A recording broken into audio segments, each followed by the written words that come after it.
jim kaɗan da fara baccin nasa ne kofar kogon zuhur ta buɗe, sai ga dodo Kiryana tare da matarsa Mashamu da kuma ƴarsu guda ɗaya Zarazu sun fito waje suna masu yin hamma da mika. Kai da ganin sa kasan cewa yunwar safe ce ta tashe su. Shi dai dodo Kiryano ba karamin zabgegen kato bane, yana da manyan damatsa da kuma rafkeken kai, idan yayi tafiya sai ka ji ƙasa na amsawa saboda ƙarfin takun sawunsa. Idan ku yi gifta wajen da bushoyi suke sai kaga suna rangaji saboda tsananin hucin iskar hancinsa da bakinsa. Dodo Kiryano ya shaki iska ya dubi matarsa da yarsa yace, kai ku tsaya, anya ko ba mu samu bako ba jejin nan, ni fa ina iya jin kanshin bil adama. Mashamu ta daga bututun hancinta mai kama da algaita ta shaki iska sannan ta ce, kwarai mai gida ni ma na ji kanshin sa, lalle yau muna da kyakkyawan lagwada ya sharaban mu da cin bil adama. Ni akalla mun samu shekaru 20, sai dai naman aljanu kullum da shi muke kalaci har ma sun gaishe ni, gara na ci naman dabbobin dawa. Ko da jin haka sai Zarazu ta bushe da dariya ta ce, lalle naga alama rikicin tsufa ya fara ruska ku. Ya za a ku ji kanshin mutum a jejin nan? Shin kun manta ne cewa babu inda labarin mu bai je ba a duniya? Ai tuni bil adama suka sallama wannan jeji suka daina shigo shi. Ku dai ƙara shinshinawa da kyau ku ji, ba mutum bane aljani ne amma kanshin sa na daban ne. Taki Kiryano da Mashamu suka sake shakar numfashi cikin nutsuwa tsawon dakika 5. Kiryano ya ce, ai ku yarinya ta yi gaskiya, yanzu menene abin yi? Mashamu ta ce, abinda za a yi ni da kai mu tafi farauta wannan aljani, ita kuma Mashamu mu bar ta anan ta gadin kogon mu. Ba na son ka tsaya rufe kofa mu bata lokaci har aljanin ya tsere. Ko da jin wannan shawara sai Kiryano ya amince. Nan take suka nausa inda markawo sabo suke labe, suka bar Zaraza a kofar kogo tana mai kai kawo da leke-leke ko za ta hango inda bakon aljanin yake. Yayin da aljani markawo sabus ya hango su dodo Kiryano sun durfafo inda yake labe, sai tsoro ya kama shi har hantar cikin sa ta kama rawa, bai san sa'ar da ya dauke numfashi ba saboda tsananin razana. Dodo Kiryano da Mashamu suka iso dab da bishiyar da markawo sabus ke kai suka tsaya. Dan suka yi duba iya duban su basu ga komai ba, al'amarin da ya matukar ba su mamaki kenan. Mashamu ta dubi Kiryano ta ce, kai abin nan da ban mamaki yake, kafin mu iso wajen nan muna ta jin kanshin aljini, amma kuma muna isowa sai na ji kanshin ya dauke. Gashi babu irin duban da ban yi ba amma ba mu ga komai ba. Kiryano ya ce, hakika haka al'amarin yake, ina ganin aljanin ya gudu ya bar wajen nan, zo mu ƙara gaba wata kila ma riske shi. Ba tare da wata gardama ba, Mashamu ta bi Kiryano a baya suka ruga da gudu cikin jejin suna daga bututun hancin su sama dan su jiwa inda kanshin aljani yake. Abinda ba sani ba shine aljannin na nan a inda suka baro. Dodo Kiryano da iyalansa ba sa iya ganin halitta muddin halitta ba ta numfashi. Wannan shine dalilin da yasa ba su ga aljani markawul sabus ba, domin sa'ar da ya gansu ya fargita numfashinsa ya dauke gaba daya har ta kai shi ga dan karamin suma. Sai bayan tafiyarsa da kimanin dakika 320 sannan ya farfado. Ko da farfadowarsa sai ga Zarazu na ta kokarin kama wani tsuntsu amma ta kasa. Tsuntsun ya tsaya a sama ya kasa tafiya, sai wahalar da ita yake. Shi dai wannan tsuntsu kamanninsa irin na gauraka ne. Gashi yunwa ta addabi Zarazu amma ta rasa yadda za ta kama tsuntsu. Da zarar ta bi shi sai ya kada wani wurin. Haka da ya ta wahalar da ita har ta gaji ta kus, abinka da yarinya sai kai wata zauna ta fashe da kuka. Wannan al'amarin da ya faru ya sa tausayi ya kama markawul sabus. Kawai sai da ya fita burgu daga inda yake boye kamar an cilla kibiya, ya danko wannan tsuntsu ya karya masa wuya, sannan ya sauko kasa gaban Zarazu ya mika mata tsuntsun. Zarazu ta fusge tsuntsun ta jefa a baka. Tauna uku ta masa ta lankwame shi, sannan ne fa aka fara kallo tsakaninta da markawul sabus. Nan take yawon kwaɗe ya fara dalala daga bakinta, kafin markawul sabus ya ankara tana ta cafko shi da hannu daya, aiko sai ta wangame bakinta da nafin ta gutsire kansa ta taune. Cikin karaji markawul sabus ya ce, haba yar lele, ya zaki cutar da wanda ya taimake ki mun rai, ni ko na kawo miki sakayyar bil adama 100. Ko da jin haka sai Zarazu ta fasa cinye shi ta ajiye shi a ƙasa hankali, sannan ta dube shi ta daka masa tsawa ta ce, kai karamin mai yaudari, ka sani cewa na san halin ku na aljanu kun iya ƙarya da munafunci. Na yadda zan yi maka rai, amma ba zan sake ka ba sai dai mu tafi tare zuwa inda zaka samu bil adama 100 da jin haka murna ta kawo markabu sabus yace na yarda da wannan shar'i naki amma bisa uzuri guda faɗa uzurin ka naji idan mai yuwa ne ina son ki ɗebo min tsumin mahaifinki na tafi da shi yanzu ko da jin haka sai Zarazu ta zazzaro idanu cikin fargaba tace tabbija nan faɗa ruwan tsumin mahaifina ake diddage yake ya san adadin sa bayan kowanne kwana 7 yake cika kwatan yadda wannan tsumi kuma sai yayi kwana 7 yana sha kullum kurba 7 yake yi koshi bayan ya kalace idan na ɗebo koda cikin kofi ɗaya ne zai gane in ko ya gane take zai kashe ni domin ko mahaifiyata bai yarda ta sha wannan tsumi ba idan kana son da ɗebo wannan tsumi na baka sai dai ka zauna har tsawon kwana 7 sa'an da zai haɗa sabon tsumi ni kuma sai na faki idansa na ƙara yawan ruwan tsumin lalle ina kwaɗayin na samu naman bil adama na ci na more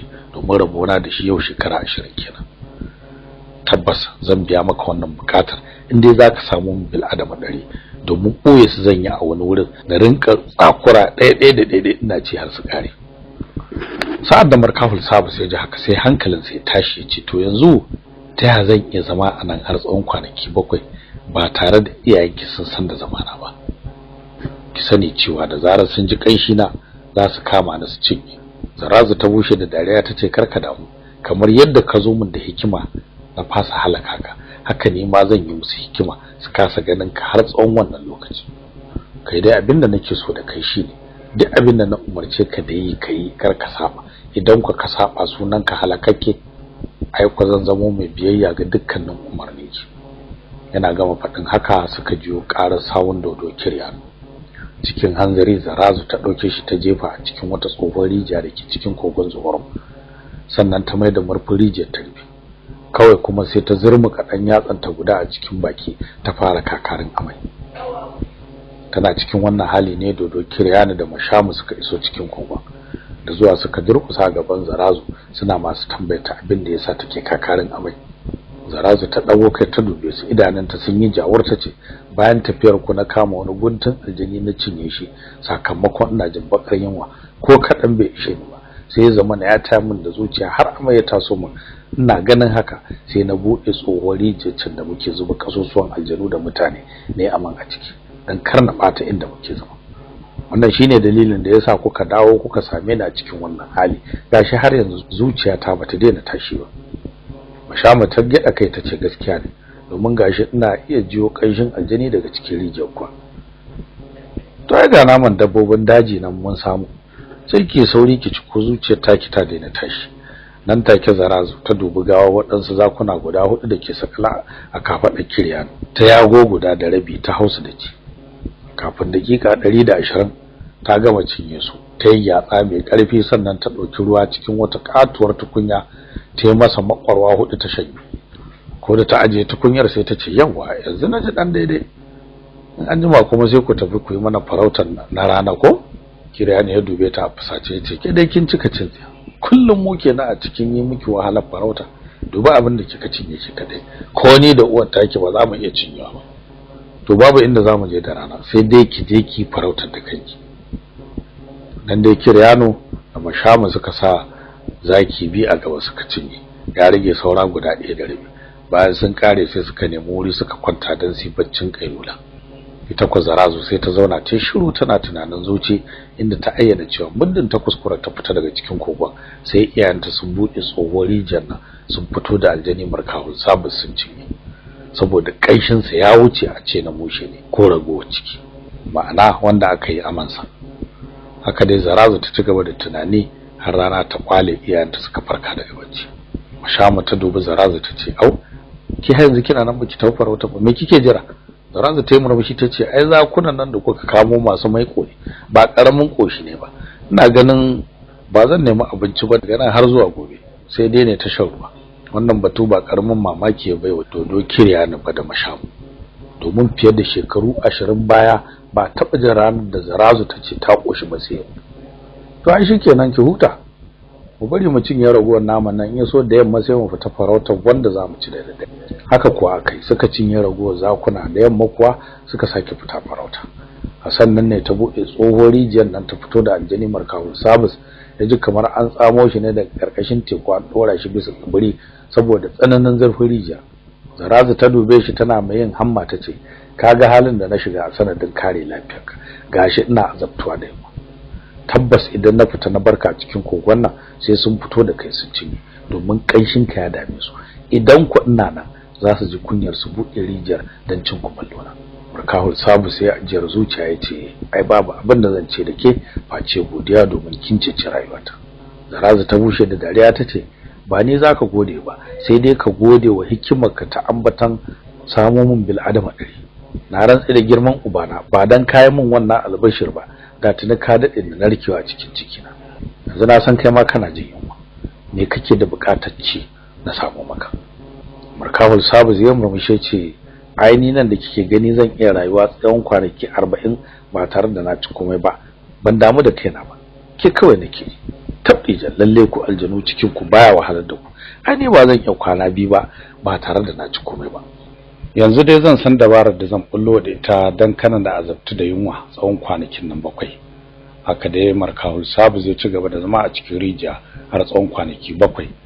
Kullum idan su Kiryanu sun tafi farauta sai Zarazu ta fito da shi su shahira su.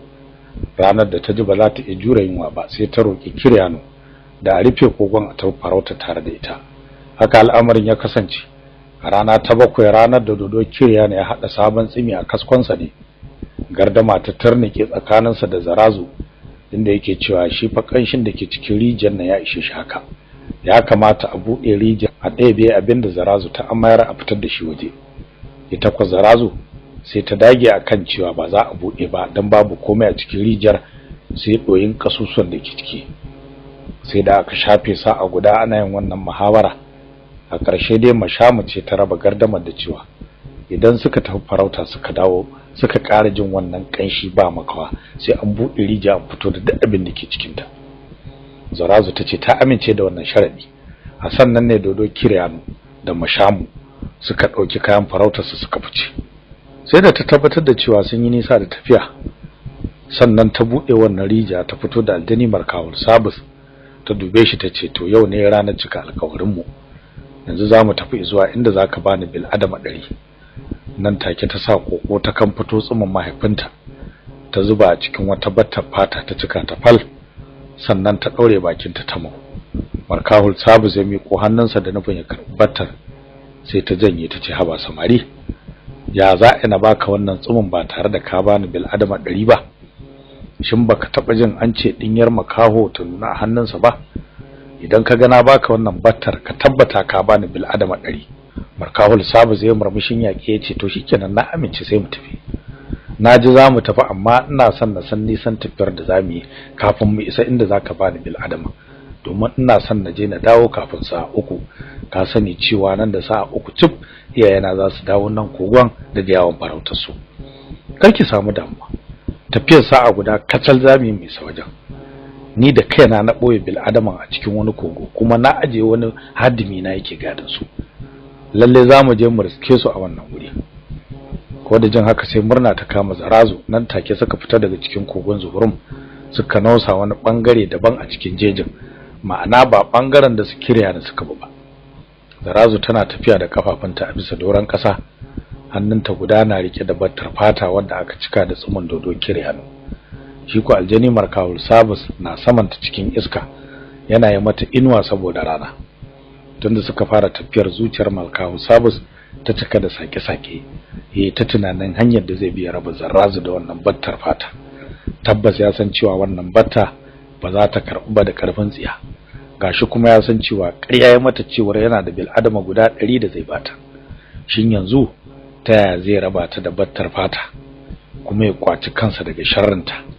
Tabbas ya san cewa idan ta fahimci wadar ta yi take za ta yi loma ɗaya da shi. Haka dai aka ci gaba da wannan tafiya ba tare da Markahul Sabu ya samu mafita ba a cikin tunaninsa. Har suka shafe rabin sa, kwatsam sai suka hango wani katon tsauni a gaban su. Akan tsaunin kuma akwai wani babban kogon dutse. Tsakanin kasan tsaunin da hawa kansa za a tafiya ta kimanin rabin sa'a. Ko da Markahul Sabu zai hango wannan tsauni, sai zuciyarsa ta fari ya dubi Zarazu ya ce, ina fatan kina iya hango wancan tsaunin ko? Zarazu ta ce, kwarai kwa, in ce ko dai ba a kansa kake nufin ka aje bil adaman ba? Ko shakka babu a cikin kogon dutsen da ke kansa na aje su, sai mu karasa dan mu je na sallame ki. Zaraza ta duba zuwan kasan tsaunin zuwa saman sa, tai aje zuciya ta ce tab ita, ta yaya zan iya hawa kan wannan tsaunin alhalin ba ni da fuka-fuki irin naku na aljanu? Ya kai wannan aljani, ka sani cewa a halin yanzu ba karamar gajiya ne ba sakamakon wannan doguwar tafiya da muka yi. Lalle sai dai ka hau da ni kan wannan tsauni, ko kuma na tsaya a ƙasa ka faso min bil adaman ka bani, ni ko na baka battar tsumi. Markawul sabu zai ce yanzu dai mu bar tunanin komai sai mun isa wajen tukuna.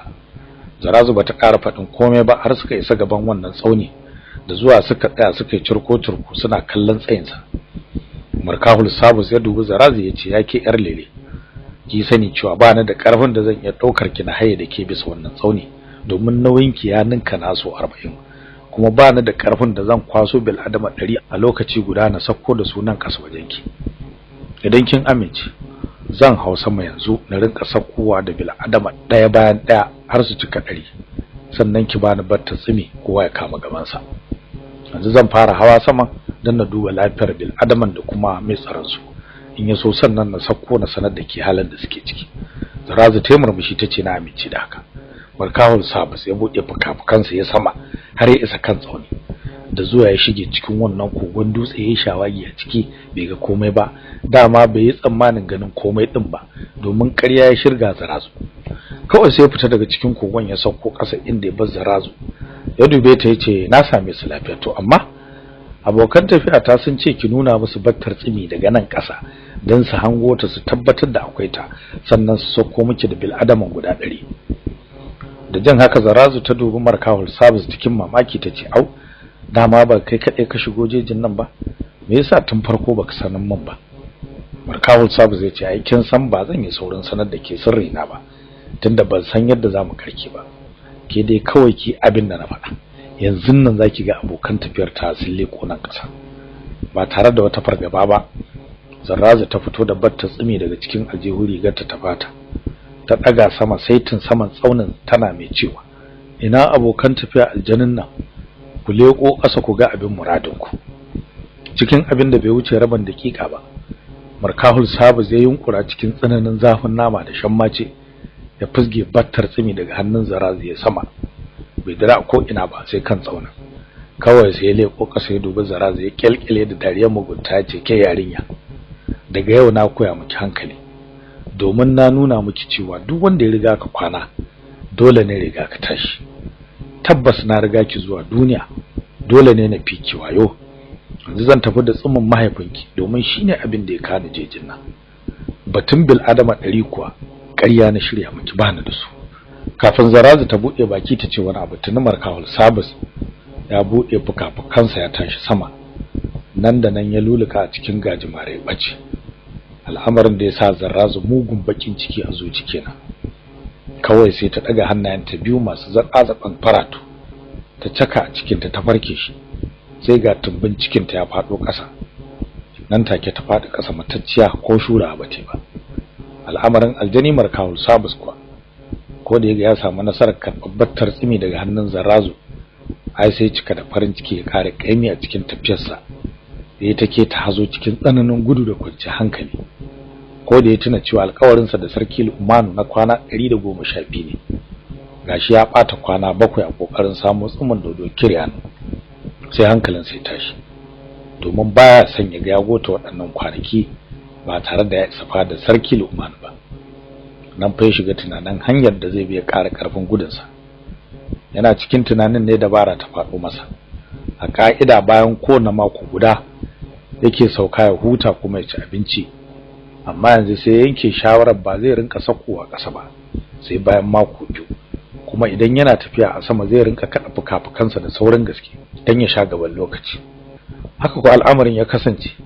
Aljani Markawul sabus ya ƙara kaimi iyakar ƙarfinsa a cikin wannan tafiya. A ranar da kwanaki suka cika 112 cip sarki Lumanu na zaune a fadarsa tare da 'yan majalisarsa da kuma bokayen ƙasarsa da sauran jama'ar gari. Sai kawai aka ga garin ya gauraye da hadari, nan da nan ƙasa ta kama girgiza. Ba zato ba tsammani sai ga aljani Markawul sabus ya ratso ta karkashin ƙasa ya bayyana tsakiyar fada. Hannunsa na hagu na rike da battar tsumin dodo kiryano. Ko da ganinsa sai fada ta rude da tafi da shiwa. Murna ta kama sarki Lu'manu, ya miƙe tsaye daga kan karagarsa ya taho ga Markawul Sabis, yana mai cewa lale marhaban da farin bako. Lalle ka cika alƙawari akan lokaci, ba na abin muradina. Sarki Lu'manu ya mika hannu da nufin ya karɓi battar tsumi, sai aljani Markawul Sabis ya janye ya ce habaran kai dade. Ashe ka mance da sharadin alƙawarin mu? Ai ba zan baka tsumin dodo kiryano ba, sai na faɗi ta buƙatar ka biya mu. Ko da jin haka sai sarki Lu'man ya murmushi ya ce faɗi buƙatar ka naje, in dai bata saba sharadin da na gindiya ba kafin ka tafi, yanzu take zan biya ta. Markahul Sabus ya numfasa ya ce ya kai wannan sarki, kai sani cewa bana buƙatar komai daga gare ka, face ka mallaka min wannan mata taka wato Fatisa. Ko da jin haka sai sarki Lu'man ya murtike fuska, ya koma kan karagarsa ya zauna, hankalinsa ya dugunzuma, ya rasa abin da ke masa daɗi. Daga can sai ya dago kai a fusace ce ashe baka da hankali, ya za a yi ka bukaci abinda na tura ka tafiya a domin sa? Ina umartarka da ka faɗi wata bukatar, amma ba wannan ba. Banda raina da mulki na ko menene zan mallaka maka shi. Markahul Sabis ya ajiye zuciya ya ce ni kam in dai ba Fatisa zaka bani ba, bana bukatar komai. Lalle zan yi tafiya ta da tsumin dodo kiryano, in ya so ni da kai kowa ya asara bukatarsa. Cikin harzuka sarki Lu'man ya ce bace mana da gani ya kai wannan aljani, daga yau na haramta maka shigowa kasata, idan ka kuskura ka ƙara zuwa zan tabbatar da wancan hukunci da nayi alƙawari akan ka. Ba tare da mai da wani martani ba aljani Markawul Sabis ya bacewarsa ke da wuya. Sarki ya shiga gida cikin tsananin fushi da bakin ciki. Nan dai fada ta watse, kowa ya kama gabansa. A wannan rana ba wanda ya kusanci sarki Lu'man saboda ganin irin fushin da yayi. Tabbas zai iya hargitsa garin gaba ɗaya idan aka fusata shi. Hatta iyalansa ma baya suka yi da shi a ranar. Babu wanda ya shiga tirakarsa, sai masu yi masa hidima su ma a cikin ɗari suke aiwatar da ayyukansu. Shi ko aljani Markawul Sabis bayan ya isa ƙarshen gari sai ya zauna yana ta tunani da bakin cikin wannan abu da sarki Lu'man ya masa. Ya tuno da alƙawarin da ya ɗaukar wa mahaifiyarsa cewa ba zai komo gida ba sai tare da Fatisa. Nan take ji zuciyarsa ta kekashe, tsoro ya kau daga cikin ta, kawai sai yanke shawarar koma gidan sarautar sarki Lu'man ya sato gimbiya Fatisa ba tare da wani ya ganshi ba. Nan take Markawul Sabis ya bude fukafukansa ya sama, ya nufi gidan sarki Lu'man a cikin tsananin gudun da bai taɓa yin irinsa ba. Kamar kifta ido sai gashi ya dira tsakiyar gidan sarautar. Nan fa ya fara neman inda gimbiya Fatisa take. Duk ta inda ya bi, ko da bango ne sai dai ka ga ya ratsa cikin sa ya wuce, kamar yadda danshin ruwa ke tsatsafowa daga karkashin ƙasa. Markahul Sabis ya ta shiga sako daki har ya iso bangaren da gimbiya Fatisa take. A wannan lokaci dare ya raba, ga dakaru nan burjik suna gadi, amma babu wanda ya iya ganin Markahul Sabis, duk da cewa gaba ɗaya harabar gidan haskake take da hasken fitilu manya irin na sarauta. Sa'ad da Markahul Sabis ya shiga cikin turakar gimbiya Fatisa, sai ya iske kuyanginta a kwakwance suna ta share bacci kamar ba su dare. Nan ya tsallake sai ya wuce zuwa cikin kuryar ɗakinta. Ɗaki ne mai girman gaske, wanda aka kawata shi da kayan alatu iri-iri. Ko ina ka duba shuɗin kilishi ne a shimfiɗe mai tsananin laushi idan ka taka. A tsakiyar ɗakin aka girke wani katon gado na zinare mai tudun taushi da labulan alharini mai dajiyar baki da zabarjadi, sai sheki da walwali yake yi. Gaba ɗaya ɗakin ya ɗime da ƙanshin turaren muski. A kan tsakiyar gadon gimbiya Fatisa ce kwance cikin wata doguwar farar riga mai shara-shara. Yayin da Markahul Sabis ya ganta a cikin wannan hali, sai ya gigice kuma ya ɗimoce. Nan take isa kan gadon ya zo na dab da ita. Zaman sa ke da wuya ta buɗe idanu suka yi arba da juna. Maimakon tarafka ihu ko tarazana, sai ga ta murmushi, al'amarin da ya mutuka bashin mamaki. Har ya buɗe baki zai ce wani abu sai ta toshe bakinsa da tafin hannunta. Ta ce karkace komai ya masoyina, na san zaka dawo gare ni. Kai sani cewa tun ranar da muka ga juna ka tafi ka bar ni cikin mayan begenka. Dare da rana bana iya bacci saboda tunaninka. Hakika mijina ya ci amana ka bisa alƙawarin da kuka yi. na umartarka da ka hanzarta tarawa da ni kafin ya san da zuwanka domin burinka da nawa ya cika. A daidai wannan lokaci kwazam sai suka ji kofofin ɗakin guda 8 sun bubbude da ƙarfi. Dakaru suka yi tuttuɗuwa cikin ɗakin ɗauke da makaman yaki. Cikin daƙiƙu kaɗan suka yi wa ɗakin ƙawanya.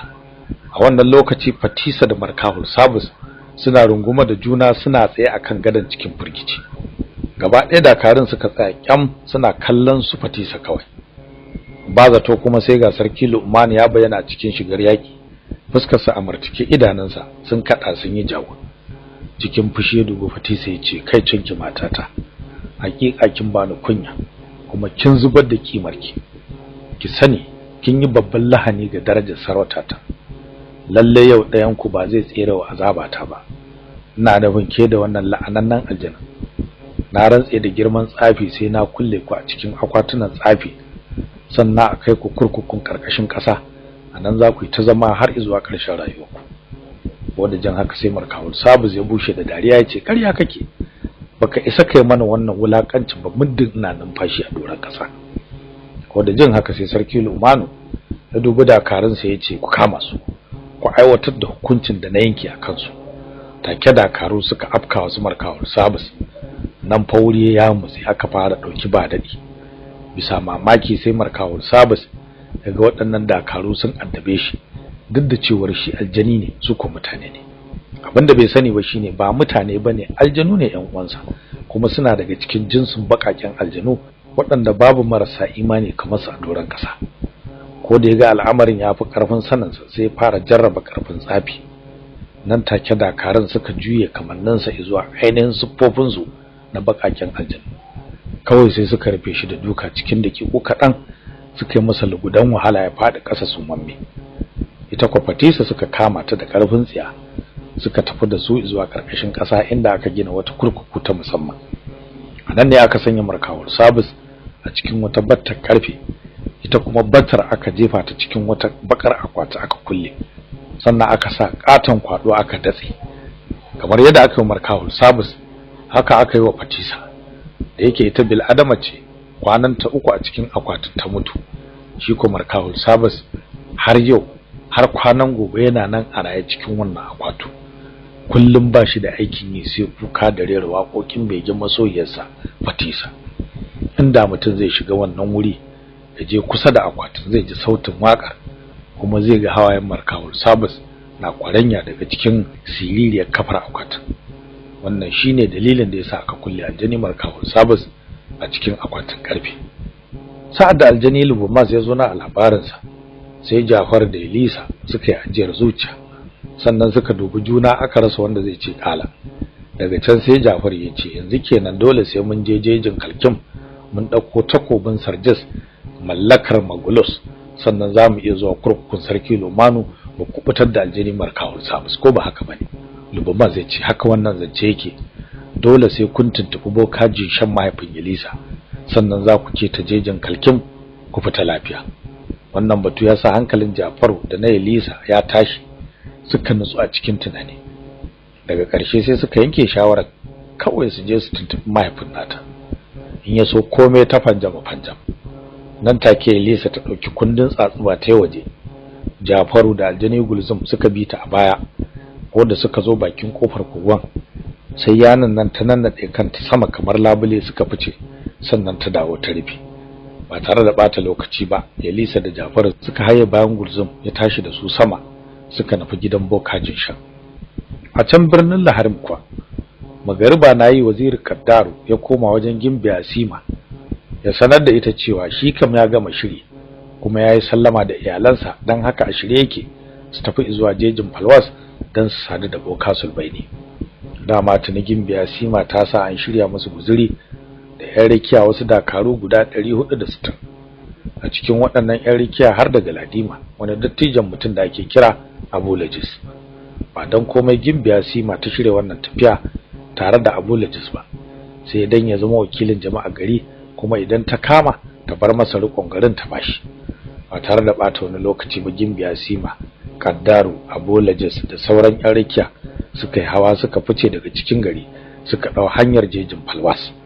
Kwance tashi su gimbiya sima suka isa jejin falwas ba su tsaya ko ina ba sai a bakin kogon Ruhim. Da yake kaddar ne akan gaba, sai jalin zaman dokin sa ya tsaya cak a gaban wannan kogo, sannan ya sako daga kan dokin sa. Su ku su gimbiya sima ba su sako daga kan dawakansu ba, sai suka tsaya suna kallon abin da wazirin kaddar zai yi. Yayin da kaddar ya zo dab da kofar shiga kogon Ruhim, sai ya tsaya ya ce, ya sarkin bokan duniya, ya kai fitila mai haskaka duhun dare, ya magani mai warkar da kowace cuta, kai sani cewa yau ga sarauniyar ka gimbiya sima ta tako da kafarta ta zo gare ka da wata babbar bukata. Kai hakuri ya shugaban matsafa, mun katse maka aiki ba dan son zuciya ba, sai dan bin umarnin sarauniya. Ga tana a tsaye tana sauraron ka. Kaddar na gama fadin haka, sai suka ji wata murya ta ce, lale marhaban da sarauniya, lalle mu masu bauta ne ga ahalin gidanku tun fil azal, bukatar ku ta mu ce, ga mu nan zuwa gare ku don mu share muku hawaye. Ko da muryar ta zo na zancanta sai gaba ɗayan kogon na Ruhim ya tsage daga tsakiya, ya bude kansa kamar an bude tsakiyar littafi. Take wani dogon mutum ya bayyana, yana sanye da warkin fata. A hannunsa na hagu akwai wata siririyar sandar tsafi, a hannunsa na dama kuwa isga ce. Babu takalmi a kafarsa, damatsansa ko a cike suke da gurayen tsafi. Kansa fari fat ne, ko ina furfura ce ta lullube, babu silin bakin gashi guda. Akalla shekarunsa sun haura 90, jikinsa a murɗe yake, wato yana da kira karfi, kai da ganinsa kasancewa da can an yi jarumta. Mutumin ya tako a hankali har ya iso gaban gimbiya sima, sannan ya sujada gare ta yace, gaishe ki sarauniyar duniya, ke ce tauraruwar taurari, ni ne bawan ki boka sulwai. Muna sanar da bukatar ki, sakko ki biyo mu cikin kogo, lalle akwai bayani mai tsauri da ke bukatar sauraro cikin nutsuwa. Ba tare da wata fargaba ba, gimbiya sima ta sakko daga kan dokin ta biyo boka sulwai a baya. Kaddar da Galadima ma suka bi bayan su. Sai boka sulwai ya juyo ya dubi Galadima ya ce, koma da baya, ba ma bukatar ka. Cikin alamun kunya Galadima ya koma da baya. Yayin da boka sulwai da sima suka shiga ciki, sai kogon ya koma ya rufe kamar an rufe littafi. Kai ka ce tun fil azal dutsen bai taɓa buɗewa ba, kuma babu wata halitta da ta taɓa shigarsa. Sa'ad da suka isa tsakiyar kogon Ruhim, sai gimbiya sima da kaddaru suka ga kamar sun shigo wata sabuwar duniya, domin hatta irin iskar da suke shaka a wajen mai dan karin dadi ce. Yanayin wajen kuwa madaidaici ne, ma'ana babu zafi kuma babu sanyi. Komai da ke wajen daban yake da irin abubuwan da ido ya saba gani.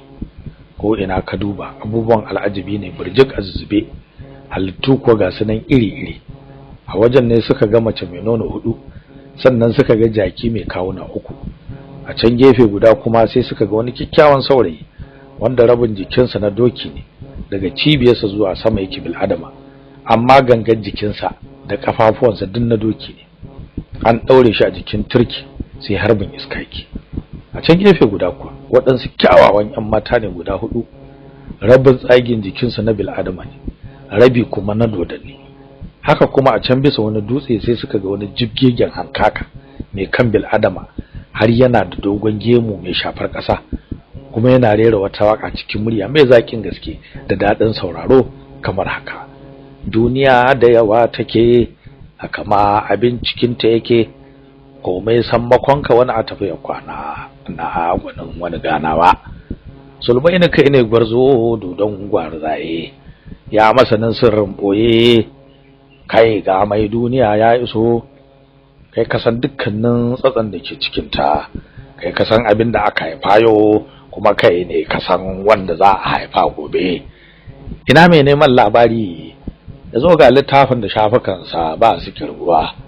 Sulbai da kai ne haske mai kewaye duniya kaf a dakika guda, ya masanin adadin halittun duniya, kai ne farin wata mai sanya koramai, kai ne rana mai ya da zufa.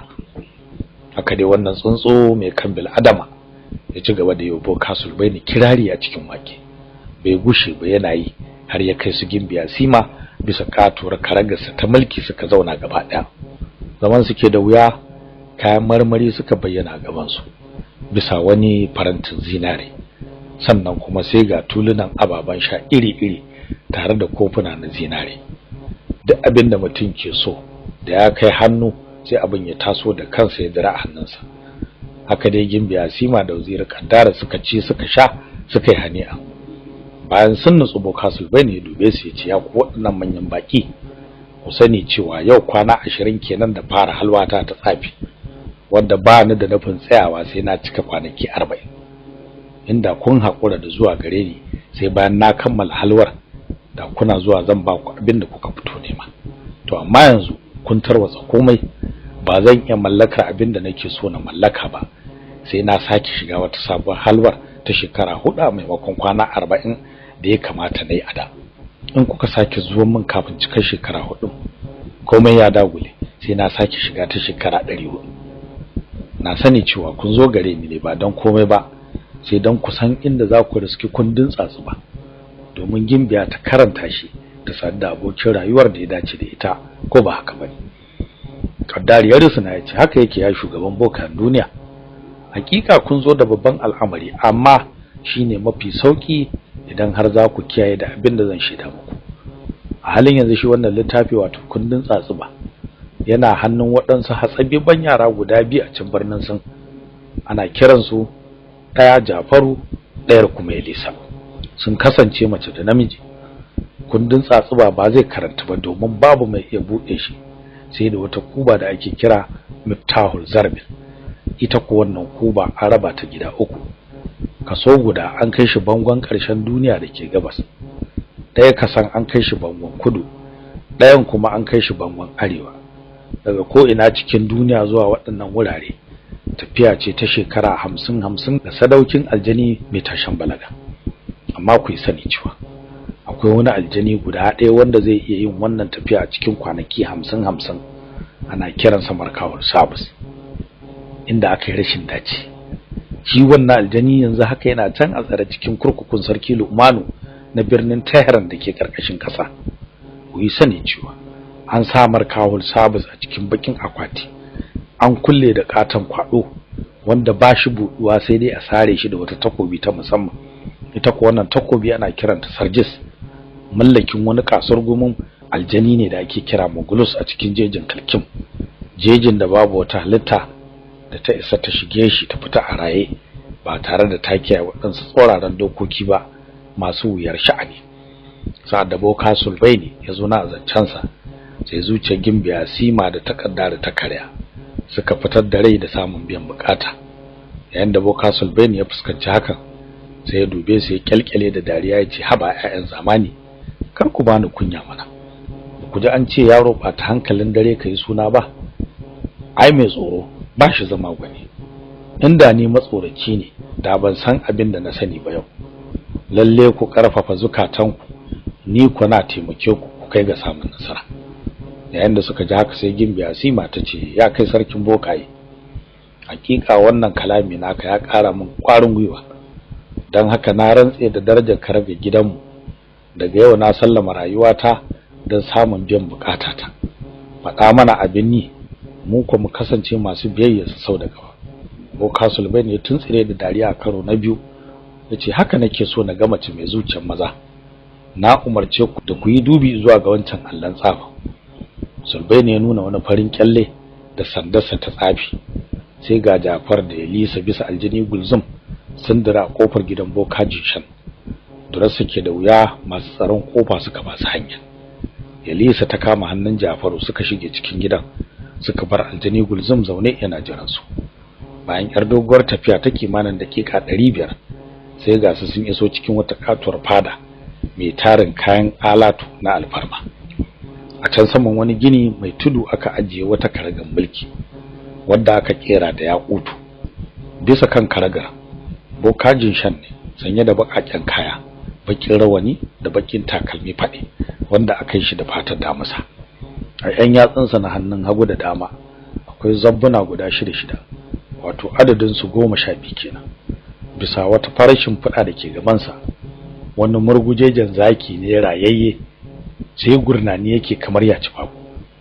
Ko da Jafar ya ga wannan zaki, sai jikinsa ya hauƙari ya rukunkume Elisa saboda tsananin tsorata. Elisa ta daka masa tsawa ta ce, amma ka bani kunya, yanzu duk irin rashin tsoron nan naka da na sani a ce zaki baka tsoro, to ka saki jikinka ko kuma ya turmushe kai ciki. Da faɗin haka sai Jafar ya nutsu ya daina rawar ɗari, amma sai daina kallon idanun zakin don baya masa kama da komai sai garwashin wuta. Tun sa'ad da Elisa da Jafar suka shigo wannan fada, Bokaji shan ya bi su da kallo kawai yana mai yin murmushi. Kai tsaye Elisa ta je ta zauna dab da shi ta ce, ya kai abbana, ni ce kadai ya a gare ka a duk faɗin duniyar nan, haka kuma na san kana matuƙar so ba na wasa ba. Tun tasowa ta duk abin da na bukata daga gare ka kana yi mu, komai wahala al'amarin nan. Ka sani yau na zo gare ka da wata babbar bukata wacce ban taɓa zuwa maka da irin ta ba. Ina fatan zaka taimake ni ka biya min ita. Yayin da Bokaji shan ya ji wannan batu na yarsa Elisa, sai ya kyalkyale da dariya, yayi ta yin dariyar har sai da kwalla ta cika masa idanu, ya fado ƙasa daga kan karagarsa. Al'amarin da ya mutukar baiwa Elisa da Jafar mamaki kenan, suka yi kasake suna kallon sa kawai. Daga can sai Elisa ta sake matsawa kusa da shi, ta haɗe rai ta ce, ina dalilin wannan dariya taka? Bokajin shan ya murtike fuska sannan ya ce, yake yata, ki sani cewa ba komai bane yasa ni dariya, sai ganin yadda kuke son ku yi aikin manya a matsayin ku na yara. Ni a tawa shawara, ku bani kundin tsatsuba ku bar komai a hannuna, ni zan aika a je a kawo min kubar muftahu zarbil a cikin kwanaki kaɗan. A gaban idanunku zan buɗe wannan littafi na karanta shi tare da ku. Sa'ad da Bokaji shan ya zo na azancansa, sai Elisa ta bushe da dariya ta ce, haba abbana, na san kai ka haife ni, amma ka sani cewa ba fa za ka iya min wayo ba a yanzu, domin kaina ya waye fiye da yadda ba ka zato. Mu yanzu abin da muke so da kai kawai shine ka sanar da mu dokokin da za mu kiyaye yayin da muka shiga jejin kalkim dan ɗauko takobin Magulus. In kai mana wannan ka gama biya mana bukata, sauran wahalar sai ka bar mu da ita. Sa'ad da Bokaji shan ya ji haka sai shiru yana tunani a zuciyarsa, yace a gaskiya abun kunya ne a gare ni na kwace kundin tsatsuba daga hannun yaran, tunda dai ban san yadda aka yi suka samu shi ba, kuma idan ne haka kima ta za ta ragu a idanun yata. Shikenan na da zan sanar da ku dokokin da za ku bi yayin da kuka shiga jejin kalkin, amma bisa sharadi guda. Sharadin shine zan haɗa ku da wani bawa na ya tafi tare da ku. Ba wani bane wannan bawa sai aljani Nargas. Ku yi sani cewa shi Nargas sadauki ne na gaske, zai zama kariya gare ku daga sharrin mugayen aljanu, kuma ya kasance mai sauri fiye da naku aljanin wato Gulzum. Haka kuma idan Gulzum ya gaji da tafiya, Nargas zai iya daukar ku duka ku uku ya ci gaba da tafiya da ku. Bayan da Elisa da Jafar suka ji wannan batu, sai suka dubi juna suka shiru. Daga can sai Jafar ya dubi Bokajin shan cikin biyayya ya ce, ya shugabana, mun ji sharadinka kuma mun amince, amma muna so kai mana uzuri zuwa gobe domin mu shawara. Bokajin shan ya dariya ya ce, shikenan na amince, ku tafi sai gobewar haka ku dawo min da shawarar da kuka yi. Nan take Elisa da Jafar suka miƙe suka fita daga cikin fadar rike da kundin tsatsuba. Fitar suke da wuya, Bokajin shan ya kira sunan aljini Nargas so uku. Nan take bayyana gaban sa ya rusuna cikin ladabi, yace, ga ni gare ka shugabana, me kake bukata da ni? Aljini Nargas katan gaske ne, domin ku girman sa ya ninka na aljini Gulzum sau 10. Kakkarfan gaske ne, kuma a halin yanzu yana kan tsakiyar ganiyarsa ta samartaka, ko kaɗan bai san wani abu wai shi tsoro ba. Bokajin shan ya dubi Nargas cikin nutsuwa ya ce, ban kira ka don komai ba, sai dan kai shiri ina son zan haɗa ka da yata tare da Jafar ɗan Ruziel, ku tafi zuwa jejin kalkim don ku ɗauko takobin Magulus. Ka sani cewa za ku yi wannan tafiya tare da Gulzum. Na hore ka da ka taimaka musu a duk lokacin da buƙatar taimakon ta taso. Bayan kun samu nasarar ɗauko takobin, za ku wuce zuwa birnin Tehran, ku shiga kurkukun sarki Lu'manu da ke ƙarƙashin ƙasa, ku sare kwaɗan da aka rufe bakin akwatin nan wanda aka sa aljani Markawul Sabis a ciki. Lalle da wannan takobi na Sarjis za ku sare kwaɗan. Da zarar kun buɗe akwatin za ku iske wata battar ƙarfe a ciki. Kada ku kuskura ku buɗe battar, lalle ku zo min da ita a rufe. Idan kuwa kuka yi gangancin buɗe battar nan, aljani Markawul Sabis zai fito ya halaka ku gaba ɗaya. Yayin da aljani Nargas ya ji wannan bayani na ubangidansa, sai kawo gorin numfashi ya ce, ya shugabana, ka sani cewa ban san dokokin da zan kiyaye ba yayin da muka shiga jejin kalkin. Haka kuma shiga birnin Tahir ba na karamin shirye bane, balle ma har mu samu ikon shiga kurkukun sarki Lumanu dake karkashin ƙasa. Wanda jin wannan batu sai boka jinshin ya bushe da dariya, sannan yace karka damu, zan sanar da ku komai gobe war haka. Yanzu na sallame ka tafi sai goben ka dawo a daidai irin wannan lokaci. Aljani na riga tsayar na yace an gama ya shugabana. Nan take ya bace, shi kuma jinshan sai ya murza ɗaya daga cikin zobunan hannunsa, take shi ma ya bace. A daidai nan ne boka Sulbani ya sake nuna allan tsafinsa da sandan nan dake hannunsa, sai komai ya washi, su gimbiya si masu ka daina ganin hoton komai akai. To yanzu kun ga komai da idanunku ko? Saboda haka babu abin da ya kamace ku sai dai ku bi bayan waɗannan yara. Duk inda za su je kuma ku je, kuma duk abin da za su yi a gaban ku. Da zarar kun ga sun mallaki kubar Muftahu Zarbil, sai ku yaƙe su ku kwace kundin tsatsuba da Muftahu Zarbil a lokaci guda. Sa da boka Sulbani ya zo na azancansa, sai waziri Kadari ya ce kai sarkin bokaye, ka sani cewa daga nan zuwa birnin Sin tafiya ce ta shekara 110 bisa raƙumi ba tare da yada zango ba. Yanzu ta ya zamu isa zuwa wannan gari kafin su ya lisa su tafi jejin kalkin, kuma ta ya zamu bi sawun su sau da kafa? Ko da jin wannan tambaya sai boka Sulbani ya tuntsire da dariya, sannan ya ce ai wannan mai sauki ne. Yanzu zan hada ku da wani aljani daga cikin aljanuna wanda nake mutukar takama da shi. Sunan wannan aljani Durfas. Ku sani cewa Durfas ya ninka aljani Nargas sau 40 a komai. Haka kuma yana da wani sihiri na musamman wanda in ya so yana iya bacewa, ko dan uwansa aljani bai isa ya iya ganin sa ba. Duk wanda ke zaune a kansa ma zai bace tare da shi. Idanun bil adama ko na aljan ba zai ganshi ba. Yana da tsananin gudu da sauri yayin tafiya a cikin sararin samaniya kamar tauraruwa mai wutsiya. Aljani Markawul Sabis ne kadai ya fi shi sauri.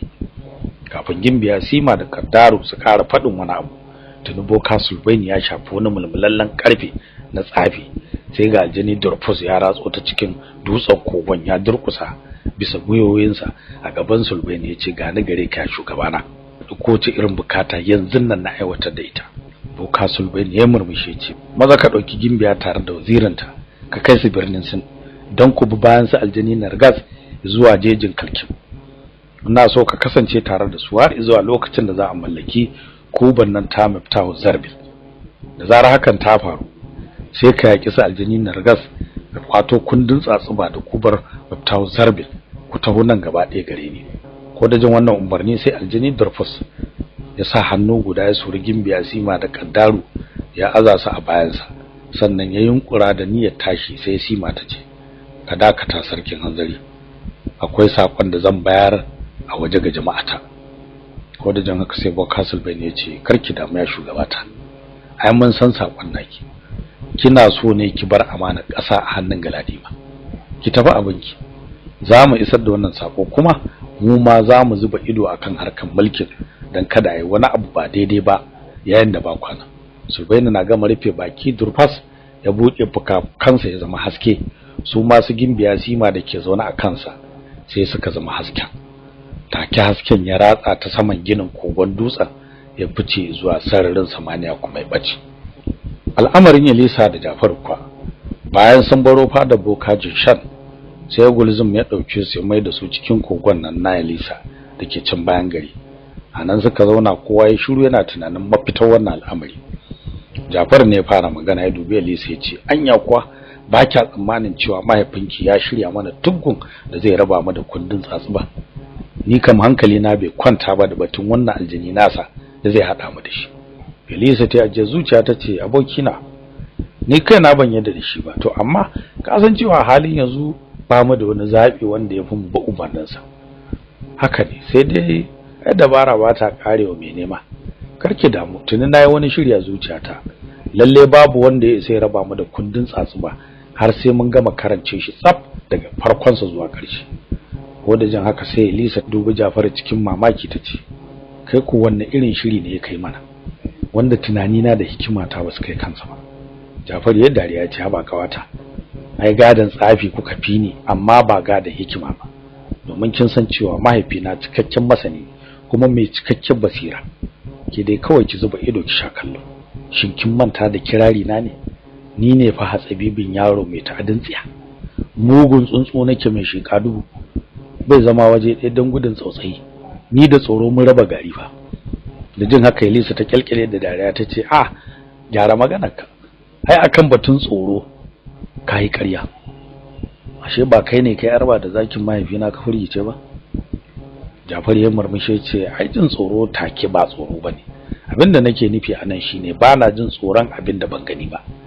Kin sani cewa koda za a gaya min cewa akwai mutuwa a cikin rijiya, ba fa zan ji tsoron shiga ba, sai dai idan na shiga na sadu da ita. Elisa ta murmushi tace, kwarai ni ma na shaida da wannan, kuma na jinjina maka. Bari ni ma ne maka nawa kirarin. Sannu Jafar gogon Elisa. Kura kake ga tsoro kuma gaban tsoro. A fagen gaba baka san gudu ba. Gaishe ka hatsabibi na hatsabibiya, hannu bi maganin kazamun miya. Ko da Elisa ta zo na wannan kirari, sai dadi ya kama Jafar ya dakata da ita yace, dakata kawata. Bar zuga na haka kada kai na ya fashi. Tunda ai an ce yaba kyauta tukuici, ni ma ya kamata na dan wasa ki. Gaishe ki karama mai babban aiki. Ce tsafi kuma kin sha tsafi a nono. Kyalkyali yake mai dadin kallo daga nesa. Da zarar kin matso kusa sai ki zama wuta mai kona. Gaba kadan zaki zama tauraruwa mai haske duniya. Sannan da fama yar matsafa. Sa'ad da Elisa ta ji wannan kirari da Jafar ya mata, sai ta bushe da dariya tace, lalle na yadda ka gaje hikima. Sai dai ka sa na ado. Me kake nufi da ni ce tauraruwa da zan haskaka duniya a nan gaba? Yayin da Jafar ya ji wannan tambaya sai ya je zuciya ya ce, yake kawata, hakika kin yi min tambayar da ba zan iya baki amsar ta ba yanzu. Yi hakuri, in lokaci yayi zaki ga amsar da idanunki. Shikenan zan jira zuwa lokacin. Yanzu me muka yanke shawara dangane da batun wannan tafiya ta mu? Jafar ya murmushe ce, ai mun gama magana. Gobe za mu koma ga mahaifinki mu sanar da shi cewa mun amince ya hada mu da bawansa Nargas mu tafi zuwa jejin Kalkin. Sauran al'amari ki bar komai gare ni. Tabbas zan kubutar da mu daga dukkan wani tarko da makirci. Na san zaka iya abokina. Elisa ta faɗa sa'ad da ta tada hannayenta biyu, sai ga abinci da ruwan sha ya bayyana bisa kan wata shimfiɗa da ke gaban su. Elisa ta dubi Jafar ta ce, ai sai ka zo mu ci abinci ko? Ba tare da bata lokaci ba suka zauna tare, suka wanke hannayensu da ruwa, sannan suka hau abinci da ci. Suna cikin haka ne idanun Elisa suka ciko da kwalla, ta fara zubar da hawaye. Al'amarin da ya matukar tayar da hankalin Jafaru kenan. Ya dube ta cikin alamun tausayi yace, yake kawata, ina dalilin wannan kuka naki? Elisa ta sa hannu ta share hawayenta, sannan ta ce, ba wani abu bane ya sa ni kuka, sai tunowa da mahaifiyata wadda ta rasu tun ban fi shekara 6 ba a duniya, a kokarinta na hada wani tsafi mai hadari. Ya kai abokina ka sani cewa har yau ina iya tunowa da lokutan da nake zama tare da ita muna cin abinci. Hakika ta nuna min matukar soyayya.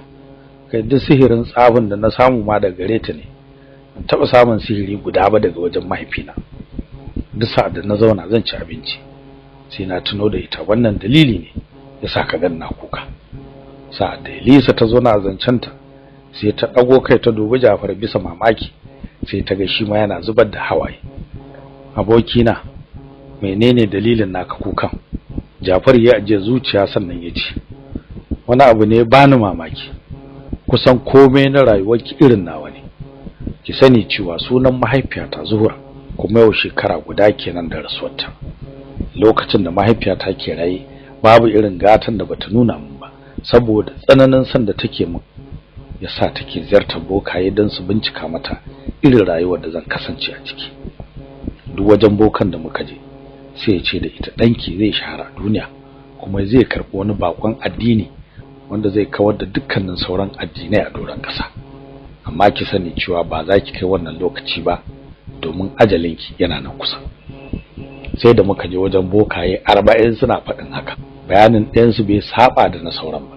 Tun daga wannan rana hankalin mahaifiyata ya duguzuma, ta shiga bincike don ta gano irin addinin da aka ce zan karɓa.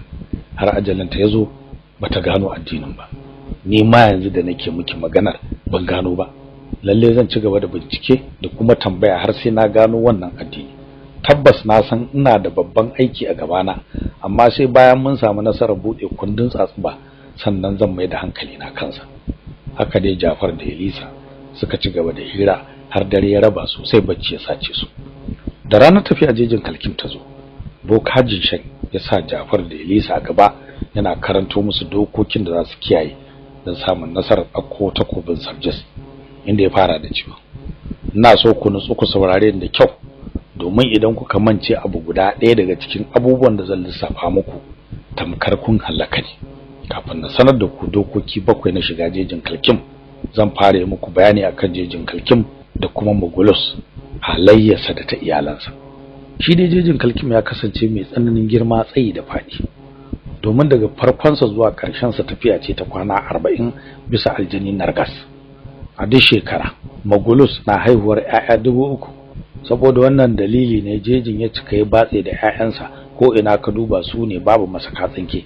Tarihi ya nuna cewa fiye da shekaru 1000 baya babu wani mahaluki da ya sai keta ta cikin wannan jeji, walau ta sama ko ta ƙasa, ba tare da ya zama abincin Mogulus da iyalansa ba. Kai sai da ta kai ta kawo cewa Mogulus da iyalansa sun cinye gaba ɗaya dabbobin da ke cikin dukkanin dazuzzukan da ke kewayensu, hatta ƙananan tsuntsaye ba su bari ba. Yayin da suka ga babu sauran namun daji, sai suka hau bishiyoyi da ci har suka ƙara da su. A halin yanzu ta kai cewa ba su da abinci sai duwatsu da turbaya don kada yunwa ta kashe su. Wani babban abin mamaki shine ba su da ikon barin kewayen da suke, domin da zarar sun ɗar mahallin nasu sai iskar wajen ta zame musu guba.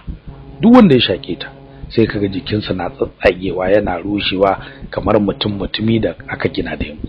Ku yi sani cewa tsafi ko ƙarfi baya tasiri akan waɗannan dodanni. Babu yadda za a yi ku shiga jejin kalkin ba ku faɗa hannunsu ba, amma ku sani cewa ba za su cinye ku ba farar ɗaya. A duk inda suka kama ku sai sun tafi da ku zuwa ga mahaifinsu Mogulus. Da zarar sun kai ku, za a sanya ku cikin wani kejin ice mai tsananin ƙwari da ƙarfi a kulle. Za ku zauna a cikin kejin tsawon kwana 3, ba don komai za a ajiye ku na tsawon wannan lokaci ba, sai don jiran yajin da matan Mogulus za ta daka, wanda da shi ne Mogulus zai amfani wajen cinye ku. Idan har kuna so ku kuta daga haka, sai kun kiyaye dokoki 7. Doka ta farko ita ce kada ku kuskura ku ce za ku yaki waɗannan dodanni. Doka ta biyu, yayin da kuka fada hannunsu, kada ɗayan ku ya sake yin magana da ɗan uwansa. Haka kuma tsawon kwana 3 da za ku yi a cikin kejin ice, kar ku ci ko ku sha duk abin da suka kawo muku, ko da ku kuna jin kamar yunwa da kishirwa za su kashe ku. Doka ta 4 ita ce kada ku jarraba aiki da tsafi. Abu na 5, duk sa'ad da dodannin nan suka zo suna kallon ku, ku sunkuyi da kai ƙasa, kar ku dinga haɗa idanu da su. Abu na 6 shine akwai wata bishiyar zinare a jiya a kofar gidan Mogulus, dab da inda kejin da za a sa ku yake. Kullun da safe ku yi sujada ga wannan bishiya tsawon kwanaki 3. Abu na ƙarshe shine ranar da za a fito da ku daga cikin kejin nan dan a cinye ku, kada ku yi gardamar fita. Da zara an zo gifta da ku ta gaban bishiyar nan ta zinare, sai ku daga kai sama ku dubi ganyayyakinta. Kuna yin haka ganyayen za su zubo ƙasa ba adadi iyakar ganin mutum. Da faruwa hakan, gaba ɗayan dodannin nan za su kame su zama gumaka, har uban nasu Mogulus da matarsa. To a sannan ne za ku samu damar shiga cikin gidan Mogulus don ku ɗauko takobin Sarjas. Ku shiga zuwa cikin gidan kai tsaye ba da jin tsoron komai ba. Za ku iske ɗakuna 300 a ciki, wannan na bin wannan, wannan na bin wannan. Ku ratsa ta cikin su har ku isa ɗaki na ƙarshe. A cikin wannan ɗaki ne za ku tarar da kokunan kawunan bil'adaman birjik ba adadi. Waɗannan kokunan kai ne na iyakar bil'adaman da dodo Mogulus ya ci a duniya. A jikin bangon gabasin ɗakin daga sama za ku ga takobin Sarjas sakala a jikin wata kusa. Wannan takobi an yi ta ne da sassan kashin bil'adama, tsawonta bai wuce kamu 2 ba, amma tana da matukar nauyi, inda za a tara mutum 100 sadaukai majiya ƙarfi ba za su iya ɗaukar ta ba. Amma idan kuka ɗauki kokon kai guda daga cikin kokunan kawunan bil'adaman da ke ɗakin, kuka jefa takobin da shi, shikenan kun karya alƙadarin nauyinta. Kowa daga cikin ku zai iya ɗaukar ta. Kuna ɗaukar takobin sai ku hanzarta fita daga cikin gidan. Ku yi ta tafiya da kafafunku ba tare da kun buge gunki guda ba daga cikin gumakan nan har tsawon sa'a guda. Sannan ku haye bisa kan aljani Nargas ya tashi da ku sama. Ku bar wannan jejin na kalkin. ku sani cewa idan kuka kuskure kuka bugi gunki guda na dodannin nan har ya faɗi ƙasa, take za su tashi gaba ɗaya su kama ku su dasa muku hawa, wani ma ko ɗigon jinin ba zai samu ba. Sa'ad da boka jinshin ya zo na zancensa, sai hankalin Yale sai tashi ta dubi Jafar ta ce, abokina ka ji fa irin haɗarin da ke cikin jejin Kalkim, yaya za ka iya zuwa? Jafar ya murmushe ya ce, ai ko da haɗarin ya linka haka sau 10 ba zan sauya ra'ayina ba. Ya kai wannan boka ka sani cewa na fito da shiri na ba gudu ba ja da baya, kai nake jira kawai. Ke kuma kawata, idan kin kare da wannan tafiya ki zaman ki, na hutashe ki, amma ne miki alƙawarin lalle zan dawo gare ki bayan na samu nasarar ɗauko kuban nan ta Miftahu Zarbil. Da jin wannan batu sai Lisa ta ji kamar an cire mata dukkanin tsoron wani abu da ke doron ƙasa. Kawai sai ta ce, lalle maganganunka sun ƙara min ƙwarin gwiwa, babu makawa da ni za a yi wannan tafiya. Tana gama faɗin haka ta juya ta dubi mahaifinta ta ce, ya kai abba na, ga mu gare ka, sallama mu kama gaban mu.